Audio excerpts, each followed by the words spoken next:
दिल्ली के उप मुख्यमंत्री मनीष सिसोदिया ने आज साल 2022-23 के लिए बजट पेश कर दिया है।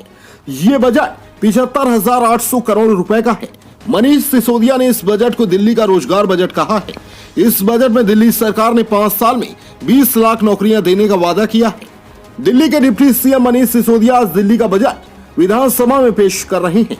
इस बजट में भावी दिल्ली की तस्वीर देखने को मिल रही है। मनीष सिसोदिया के पास ही दिल्ली के वित्त मंत्रालय की जिम्मेदारी है, लिहाजा वे बजट पेश कर रहे हैं। मनीष सिसोदिया दिल्ली के बजट का लेखा जोखा रेड टैब में लेकर विधानसभा पहुंचे हैं। मनीष सिसोदिया ने कहा कि पिछले 7 साल में आप सरकार ने 1,78,000 युवाओं को सरकार में पक्की नौकरी दी है, जबकि उससे पहले की सरकार ने 0 नौकरियां दी थी। इस साल का बजट रोजगार बजट है। उन्होंने कहा कि इस साल 2022-23 के लिए दिल्ली का बजट 75,800 करोड़ का है। ये 2014-15 के 30,940 करोड़ रुपए के बजट का 2.5 गुना है। इस बजट में 6,154 करोड़ रुपए स्थानीय निकायों के लिए दिए गए हैं। मनीष सिसोदिया ने कहा कि दिल्ली के रिटेल मार्केट को बढ़ावा देने के लिए सरकार दिल्ली शॉपिंग फेस्टिवल शुरू करने की घोषणा करती है। देश विदेश के ग्राहकों को दिल्ली में बुलाकर शॉपिंग के लिए प्रोत्साहित करने के लिए दिल्ली में शॉपिंग फेस्टिवल आयोजित किए जाएंगे। इसके अलावा दिल्ली सरकार स्टार्टअप पॉलिसी लेकर आ रही है। इस नई पॉलिसी के तहत नौकरी मांगने के लिए तैयार आबादी को नौकरी देने वाली आबादी में बदलना है। इसके अलावा दिल्ली में एक नया इलेक्ट्रॉनिक शहर बसाया जाएगा। उन्होंने कहा कि होलसेल के लिए दिल्ली होलसेल फेस्टिवल लगाएंगे। गांधीनगर मार्केट में नया हब बनेगा। उन्होंने कहा कि दिल्ली में अंतर्राष्ट्रीय फिल्म महोत्सव का भी आयोजन करेंगे। मनीष सिसोदिया ने कहा कि दिल्ली सरकार ने जो कहा सो किया। हमारी पोस्टर चिपकाने वाली या जुमले वाली सरकार नहीं है। PTN न्यूज के लिए राजीव कुमार, नई दिल्ली। देश के सामने रखा गया। ये बहुत ही बोल्ड बजट है, बहुत ही इनोवेटिव बजट है और इसके लिए मैं मनीष सिसोदिया जी को और उनकी पूरी टीम को बहुत बहुत बधाई देता हूँ। यही आज लोगों की सबसे ज़्यादा ज़रूरत है। कोरोना की वजह से बहुत सारे जॉब्स चले गए, हर घर के अंदर तकलीफ़ है, लोगों के पास नौकरियां नहीं हैं, लोगों के पास जॉब्स नहीं हैं।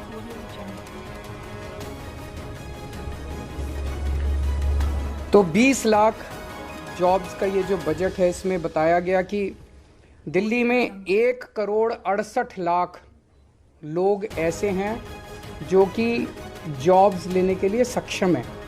आबादी 1,68,00,000 नहीं है, आबादी तो 2 करोड़ के ऊपर है, जिसमें बच्चे हैं। ये 1,68,00,000 लोग टोटल हैं who are fit to take up jobs. उन 1,68,00,000 लोगों में से केवल 1/3 लोग ऐसे हैं जिनके पास आज जॉब्स हैं। दिल्ली के अंदर लोगों के पास जॉब्स हैं। इसे 76 लाख तक ले जाना है, तो 20 लाख नए जॉब्स हम लोगों को क्रिएट। इतनी महीन exercise, micro exercise, detailed exercise, practical exercise मुझे नहीं लगता कभी इस तरह की हुई है। जो सेक्टर्स आइडेंटिफाई किए गए रिटेल सेक्टर में, इन सेक्टर्स के अंदर जॉब्स क्रिएट किए जाएंगे। Retail sector, food and beverage sector, logistics and supply chain, travel and tourism, entertainment, construction, real estate, green energy. तो ये 8 सेक्टर्स हैं, 8 क्षेत्र हैं जहाँ पे नए जॉब्स क्रिएट किए जाएंगे और हर एक की बहुत डिटेल्ड प्लानिंग की गई है, हर एक की बहुत डिटेल्ड स्कीम्स बनाई गई हैं। दिल्ली की 5 मार्केट्स आइडेंटिफाई की गई हैं जो कि दिल्ली की फेमस मार्केट्स हैं, ट्रेडिशनल मार्केट्स हैं। इन मार्केट्स को पूरा रिवैम्प किया जाएगा, उनको रिनोवेट किया जाएगा और वहाँ पे उम्मीद है कि पूरे रिवैम्प और इनोवेशन के बाद उन मार्केट्स के अंदर बड़े स्तर के ऊपर बिजनेस बढ़ेगा। दिल्ली शॉपिंग फेस्टिवल लगाया जाएगा। दिल्ली शॉपिंग फेस्टिवल से उम्मीद है कि पूरे देश से और दुनिया भर से बहुत सारे टूरिस्ट्स दिल्ली आएंगे, जिससे दिल्ली की इकनॉमी बढ़ेगी। और हर साल दिल्ली शॉपिंग फेस्टिवल होगा, लंबा फेस्टिवल होगा, जिससे दिल्ली की इकनॉमी बढ़ेगी और दिल्ली में बड़े स्तर के ऊपर जॉब्स क्रिएट होंगे। गांधीनगर को ग्रैंड गारमेंट हब के रूप में डेवलप किया जाएगा। गांधीनगर का कपड़े का व्यापार जो है बहुत बड़ा है और इसको अगर हम अच्छे तरीके से, इसको सिस्टमेटिक तरीके से अगर रिवैम्प करके पूरे मार्केट को डेवलप किया जाए तो इसमें बहुत बड़ी अपॉर्चुनिटीज़ हैं। क्लाउड किचन क्लस्टर्स की स्थापना की जाएगी, इलेक्ट्रॉनिक सिटी बनाई जाएगी, e vehicle, solar energy, urban farming, इसके ज़रिए ऑलरेडी दिल्ली ईवी कैपिटल बन चुका है देश का। दिल्ली फिल्म पॉलिसी जो बनाई गई है, हमें उम्मीद है इसके ज़रिए बहुत सारे जॉब्स क्रिएट होंगे। रोज़गार बाज़ार पोर्टल जो हमने बनाया, रोज़गार पोर्टल जो बनाया था हमने पिछली साल जैसे ही हमने शुरू किया, उसमें 10 लाख के करीब जॉब्स निकले थे। इसका सेकंड वर्जन बनाया जा रहा है। तो ये पूरा डिटेल्ड प्लान आज देश के सामने रखा गया। दूसरी सबसे बड़ी समस्या लोगों के सामने है महंगाई की। महंगाई बहुत ज़्यादा बढ़ गई है, एक आम आदमी को अपना घर चलाना मुश्किल हो गया है। इसमें भी बहुत सारी चीज़ें ऐसी हैं जो दिल्ली के लोगों को, केवल और केवल दिल्ली के लोगों को मिल रही हैं और वो जारी रहेंगे। आज दिल्ली के अंदर सरकारी स्कूल बेहद शानदार हो गए हैं, शिक्षा फ्री है, कोई पैसा देने की ज़रूरत नहीं है, पूरी की पूरी शिक्षा फ्री है। हेल्थ के क्षेत्र में दिल्ली अकेला देश, पूरे देश के अंदर दिल्ली अकेला राज्य है जहाँ पे हर आदमी, चाहे अमीर हो चाहे गरीब हो, उसका पूरा इलाज मुफ्त है। अगर आपको थोड़ा सा बुखार हुआ, मोहल्ला क्लिनिक जाइए, आपको डॉक्टर दवाई देगा, डॉक्टर भी फ्री, दवाइयाँ भी फ्री, टेस्ट भी फ्री, सब कुछ फ्री।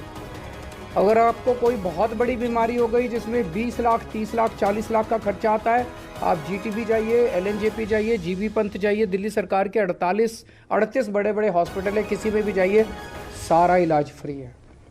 इस तरह की हेल्थ सिक्योरिटी जो है, मुझे नहीं लगता देश तो छोड़ो, दुनिया में कहीं इस किस्म की हेल्थ सिक्योरिटी कहीं किसी भी राज्य के सिटीजन्स को दी गई है।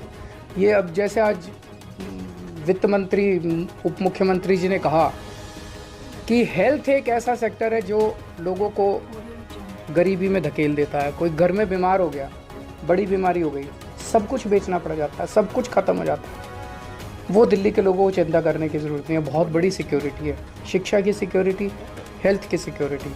तो लोगों को महंगाई से और चीज़ें जो हमारे कंट्रोल में नहीं है वो तो हम कुछ नहीं कर सकते, लेकिन जो हमारे कंट्रोल में है वो तो हम कर रहे हैं। तीसरी, बिजली। आज दिल्ली के 73% जनता को फ्री बिजली मिलती है, 24 घंटे बिजली मिलती है, बहुत बड़ी बात है। मैं कई राज्यों से होके आया हूँ, 5-5 हज़ार, 10-10 हज़ार, 15-15 हज़ार रुपये लोगों के बिजली के बिल आ रहे हैं हर महीने। यहाँ पे लोगों के बिजली के बिल 0 आते हैं। महंगाई के ज़माने में ये बहुत बड़ा सपोर्ट है।